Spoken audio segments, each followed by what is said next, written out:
What is up, crew? It's your boy Kaycem, and on today's video, I'm going to be showing you guys how to design some stylized characters. And what we're going to do is we're going to take some character references from Baldur's Gate 3.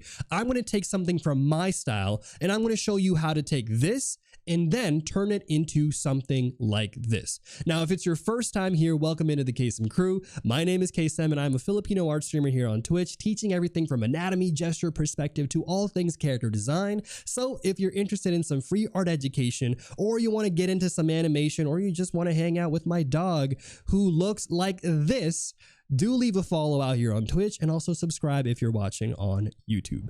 But all right, guys, let's go ahead and talk about this one. It's going to be a quick little mini video that we've got today. And really, the thing I wanted to focus on is a fun way for you guys to really get into the idea of designing your own characters.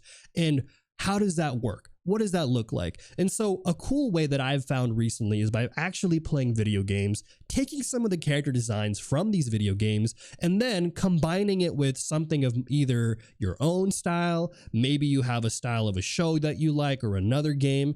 Really over here, what I'm going to be focusing on is one, taking a look at, here's going to be an important thing, taking a look at the key elements of your character. What is the most important things about your character, and how can we either exaggerate that or make everything else more simplified such that those key features stand out. So in this design here for this character, I really wanted his hair to stand out, and I really wanted his brows to be kind of the prominent part here of his face. And so what I did was I made it nice, a nice thick brow over here, and I made sure that his hair was nice and flowing, but also a little bit simplified because we are going for a more anime/animation style, right? So highly recommend whenever you're designing your characters, think about what the key features are. Is it their eyes that are the most important? Is it their nose? Is it the way they smile? Is it their hairstyle? Right? Is it the shape of their head? Do they got like a peanut head? Is their build huge like this? So thinking about these type of elements and then making sure you emphasize those things will go a long way in actually stylizing your character and having them look more unique than, let's say, this character over here, right? Now, the second tip that I would give you guys for really thinking about ways to design stylized characters is to actually dive into the style that you want to get into. Oftentimes, I hear a lot of beginners asking me this question of, how do you find your style? Or Kaycem, I don't know what my style is. Here's the thing that I think a lot of you should reconsider. When I think style, I actually think of style as the collective decisions that an artist makes to create the images they're working with. It's how they choose the lines that they draw. It's how they focus on which details they want to make. It's how they choose which shapes to draw, right? How they color. And it can even be the type of things you draw. Maybe you like to draw sci-fi Western cowboys, or maybe you like to draw anime waifus with big personalities. All of these things actually add to your style and add to what makes your art unique. But the trick here is being aware of what your style is. And if you want to develop a style, like let's say you want to work for an animation studio like Castlevania, that's the studio I work for, you want to learn what they're doing. What are the artists choosing as their ways to depict their characters? So for example, this is my style, and something I like to do with my style, I'd like to emphasize a lot of line art, but also I like to emphasize a lot of details in the hair design. A lot of the other features I keep relatively simple in my design. And so these are some of the elements I look for and what help my art stand out maybe from someone else's, right? So that's really going to be the main advice that I give to you guys who are looking to stylize your characters. What I'm going to be doing now is going in and coloring these things out, and hopefully you guys enjoy seeing the process of this video. Now, if you are watching from YouTube, I do want to say that my videos are going to be a little different from your average YouTube video because they are live streamed. We do these things out here on Twitch with a super dope audience out here, a super dope crew. And so think of this as less of like a quick YouTube video to watch and more of like something you can play while you can draw along, right? Maybe you're doing something right now. Maybe you're designing a character. Feel free to play my streams while you're playing, and I hope you enjoy the content. But there you go. All right. So with all that being said, chat, hopefully that advice was helpful. What do you guys think, for those of you watching live? Helpful advice designing characters? Do you guys have advice of your own that you think could be beneficial to tell other people? Maybe tell the YouTube community out here. I think really the biggest thing that I see when people get caught up in this idea of stylizing characters is they're really focusing on like, oh man, I want my style to look like so and so. I want it to look like One Piece. I want it to look like Naruto. I want it to look like Cyberpunk, 2077. And I say, sure, go do that, but you need to study. You need to break down these styles and actually figure out what's going on, right? You can't just try to copy it blindly. I mean, you can, but I think by focusing on particular aspects of the design is where you will truly find, I think, a lot of value and opportunities to push your own design. How we should talk about how to avoid burnout and level up fast. We haven't discussed that quite yet.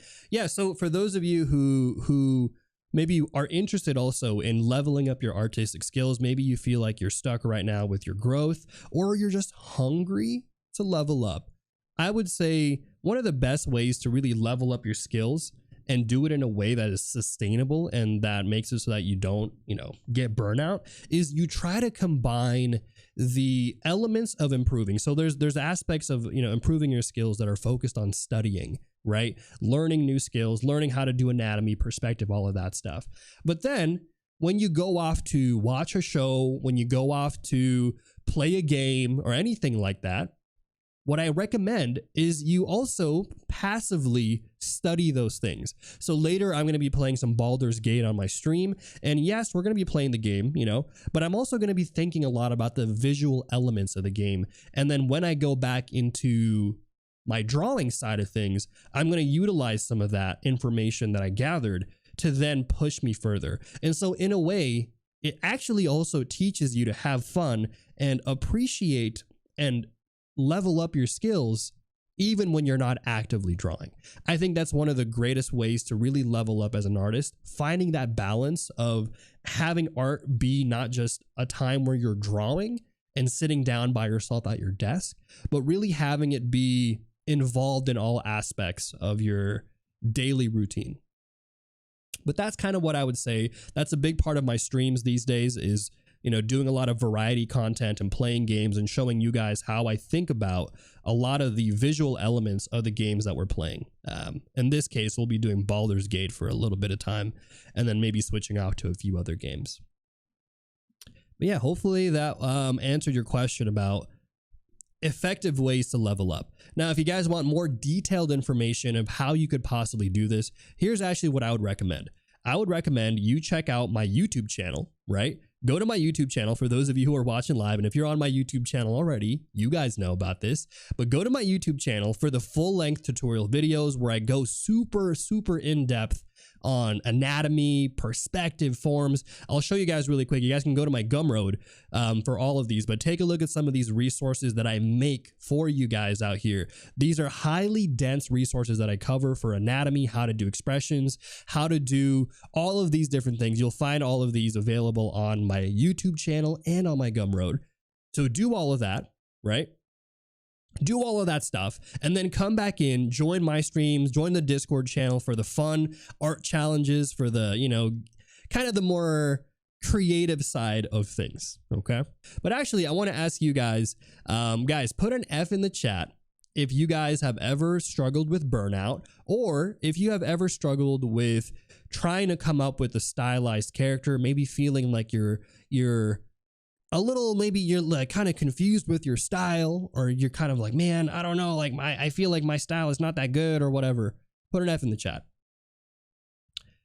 I want you guys to know, for those of you who put an F in the chat, that when it comes to style, it's a long journey, right? If you go back to the definition I gave about art style and stuff, if you think about it that way, that your style is really just your collective, choices that you make as an artist, it'll start to make sense why beginner artists, quote unquote, don't feel like they have a style, right? They talk about how they don't have a style. And the reason why is because when you're a beginner artist, You're all over the place, okay? One day you want to draw anime, the next day you want to do a background drawing, the next day you want to do some charcoal, and that's not a bad thing. I think it's great to be a beginner and to be able to explore and want to try so many different things, right? You go on Instagram and you see and are inspired by so many different styles, and that's okay. As you start progressing your skills, you will naturally start to gravitate towards things like a particular line art style, a different particular type of colors that you like to make, maybe particular types of drawings of characters you want to do, right? And that all happens naturally over time. Now, if you are, for example, somebody who works in the industry and you're asking me, how do you acquire the style of a particular show or a game or whatever, I think that's a different story, right? Because professionally in the industry, if I were to work on SpongeBob and then eventually have to work on Castlevania, that's two completely different styles. And so for something like that, what I recommend actually is doing something called style guides or style sheets, where you can break down, I'm trying to find it right now, where you can go in and break down the style of a particular show. So here's some stuff that I broke down for Legend of Korra, where I took this character Mako, right? And I broke down all the little details that the artist chose to do for designing these characters.